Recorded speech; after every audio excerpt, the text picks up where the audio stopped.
دیکھیے یہ جو ہماری دعوت اسلامی ہے اس میں نیشنل اسمبلی ہماری اور سینٹ نے متفقہ طور پر قراردادیں منظور کی ہیں، جس میں جشن میلاد منانے کے حوالے سے OIC نے بھی قرارداد منظور کی ہے، اور یہ جو دعوت اسلامی کے ہمارے امیر ہیں مولانا الیاس قادری، ان کی جانب سے اعلان ہوا ہے کہ وہ اس فیضان میلاد کے حوالے سے 1500 مساجد تعمیر کریں گے۔ اچھا اور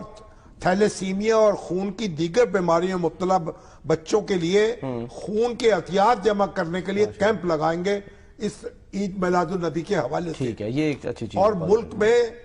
جاری شجرکاری مہم میں بھرپور حصہ لیں گے، اور ہر شخص کو ان کی دعوت ہے کہ 15 پودے لگائے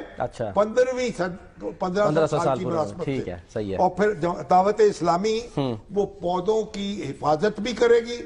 ان کی آبیاری بھی کرے گی۔ زبردست۔ تو پوری دنیا یہ بھی ایک اللہ تعالیٰ ان کو خوش رکھے، تو بڑا ایک اچھے فیصلے کیے انہوں نے، اللہ ان کو مبارک کرے۔ ٹھیک ہے سر، بس